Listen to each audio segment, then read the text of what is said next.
सीधे हमारे साथ देवकीनंदन ठाकुर जुड़ चुके हैं। देवकीनंदन ठाकुर जी, आपका बहुत बहुत स्वागत है जी न्यूज पर।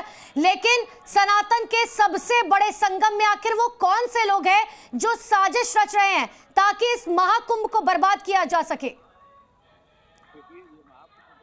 बहुत बड़ा सनातनियों के लिए विशेष पर्व है और मैं अभी सुबह में खुद भीड़ के चक्कर में मैं बाहर नहीं गया था, मतलब संगम पे नहीं गया था और मैं गंगा जी के किनारे पे ही मैंने स्नान किया। हमारे यहाँ कहते भाव की पूजा है, इसलिए क्योंकि संगम पे अगर हम जाते तो काफी लोग अभिवादन करते हैं, आदर करते हैं, चरण छूने के लिए झुकते हैं और उससे कोई भी गड़बड़ हो सकती है, इसलिए हम उसमें नहीं गए। और हम तो गंगा के तट पे रह के ही माँ भाव रखा कि संगम में ही कर रहे हैं और ये हम सब ने किया। और हम सभी सनातनियों से भी यही निवेदन करते हैं कि आप जहाँ गंगा या जमुना में वहां स्नान करेंगे, प्रयागराज में पहुंच के आपको उतना ही पुण्य मिलेगा जितना आप प्राप्त करना चाह रहे हैं। मतलब जो आप चाह रहे संगम आ गए तो आपको वो पुण्य मिलेगा ही मिलेगा। पर फिर भी हम आपसे एक ही निवेदन करेंगे कि आप लोग किसी भी अफवाह पे ध्यान न दें, सावधानी बरतें। अगर बुजुर्ग और बच्चे आपके साथ में हैं तो भीड़ जहां हो वहां पर आप न जाएं। ये हमारा विशेष आग्रह आप सभी से है। सनातनियों, हमारे हर उत्सव में किसी न किसी की साजिश होती है, इसलिए हमें सावधानी बरतनी चाहिए। देवकीनंदन ठाकुर, क्या ये साजिश वही लोग रच रहे हैं जो सनातन बोर्ड का और सनातन का लगातार विरोध कर रहे थे? देखिए, कोई भी हो सकते हैं, सनातन बोर्ड का विरोध कोई कितना भी कर ले, लेकिन भारत की जनता में, जनमानस में सनातन बोर्ड पहुंच रहा है और सभी ये चाहते हैं कि सनातन बोर्ड अब इनको मिलना है और ये चाहते हैं कि सनातन बोर्ड बने। तो अब इसको कोई रोक नहीं सकता है। हमको ऐसा लगता है कि कोई भी अब इसे रोक नहीं पाएगा। और सनातन बोर्ड मैंने देखा है, अभी भी मैं गया हूँ सुबह गंगा स्नान करने लगभग 5, सवा 5 बजे। का विश्वास मानिए, एक एक व्यक्ति जब मैं निकल रहा था तो कहते हमें सनातन बोर्ड चाहिए, हमें अगर किसी को चाहिए रील तो मैं रील भी दे दूंगा, फोटो चाहिए फोटो दे दूंगा, वीडियो चाहिए वीडियो चाहिए, जिसको जो चाहिए। तो सनातन बोर्ड के लिए लोग लालायत हैं, सनातन की सुरक्षा के लिए लालायत हैं और ये सारी चीजें सनातन बोर्ड इसलिए है कि सनातन परंपराएं सुरक्षित रहे। और देखिए कितना जल्दी लोगों ने अफवाहें फैलाई, लेकिन सरकार ने कितनी जल्दी उस पर कंट्रोल किया। बिल्कुल देवकीनंदन जी, इसी सवाल पर मैं आने वाली थी कि प्रयागराज प्रशासन की, योगी सरकार की वाकई काबिले तारीफ जितनी भी व्यवस्थाएं की गई, जैसे भगदड़ हुई उसके बाद जिस तरीके से मोर्चा संभाला गया, दिल्ली से फोन आया लखनऊ तक और तुरंत सीएम योगी आदित्यनाथ ने आदेश दे दिया कि भाई कार्रवाई करो, लोगों को कोई दिक्कत नहीं होनी चाहिए। देखिए, यहाँ इतना भीड़ है, इतना बड़ा जनसैलाब है, अगर यहाँ थोड़ी भी लापरवाही बरती गई तो आप कल्पना नहीं कर सकते इतना बड़ा बवंडर हो सकता है। यहाँ कोई 1-2 हजार आदमी नहीं है, यहाँ करोड़ों करोड़ों लोग हैं और यहाँ किसी भी एंगल से 1 सेकंड की भी लापरवाही नहीं बरत सकते और प्रशासन पूरी तरीके से टाइट है। हाँ, कहीं अगर इतनी बड़ी संख्या है तो हर एक व्यक्ति के साथ पुलिस वाला नहीं रह सकता है। इसीलिए हम लोग जागरूकता के लिए बार बार मंचों से भी कह रहे थे, यहाँ से भी कह रहे हैं, आपके चैनलों पे भी कहा। जब सनातन धर्म संसद हो रही थी यहाँ पर 27 तारीख को, उसमें भी हमने अनाउंस किया था, सभी धर्माचार्यों ने अनाउंस किया था। सनातन बोर्ड के साथ साथ हम ये भी कह रहे थे सनातन परंपराओं को बचाइए।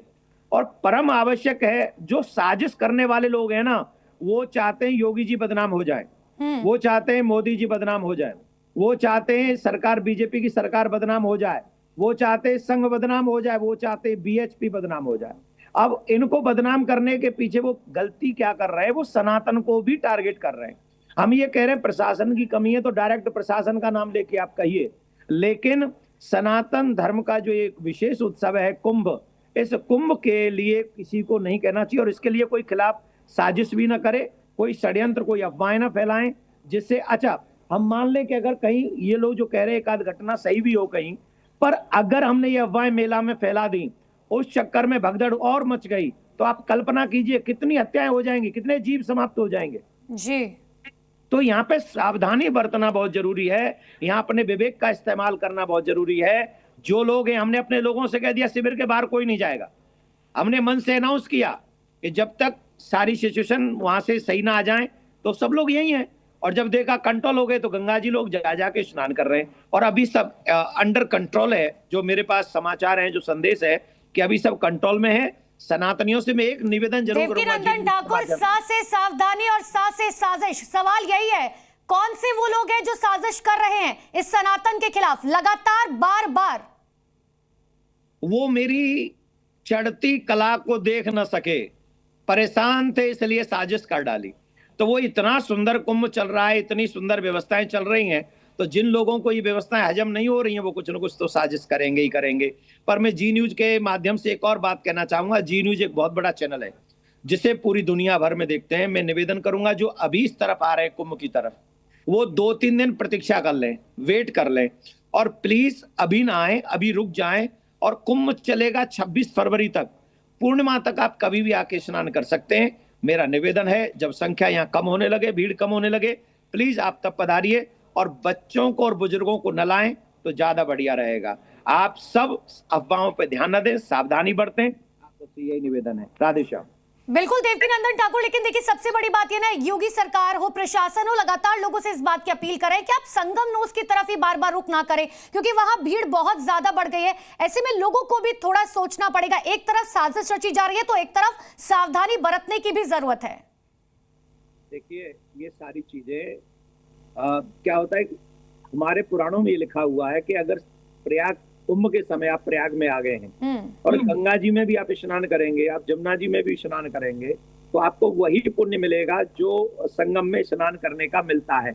अरे भैया, आप जिस समय ये संकल्प करते हैं ना हम प्रयागराज जाएंगे नहाने, उसी समय पाप चीख चीख कर चिल्लाने लगते हैं, आपके शरीरों को छोड़ने लगते हैं। तो जब आप कुंभ में पहुंच गए तो उसका तो कहना ही क्या है। फिर आपने गंगा में या जमुना में डुबकी लगा ली, फिर तो उसका कहना ही क्या है। तो इसलिए ये जरूरी नहीं कि आप संगम पे ही जाके स्नान करें। हाँ, अगर सुविधा है, अगर भीड़ कम है तो आप चले जाएं, लेकिन जब भीड़ अधिक हो तो आपको बिल्कुल नहीं जाना चाहिए। वैसे भी हमारे यहाँ कहते हैं जान है तो जान है, साजिश करने वाले करेंगे। हम सभी सनातनियों को ध्यान रखना है। और हाँ, डुबकी लगाते समय एक प्रार्थना अवश्य करें कि हम सब सनातनी चाहते सनातनी परंपरा बचे और हमारा सनातन बोर्ड भी बने। तो डुबकी लगाते जाइए, सनातन बोर्ड के लिए प्रार्थना करते जाइए, अपना और अपने बच्चों का, बुजुर्गों का ध्यान रखिए। धन्यवाद।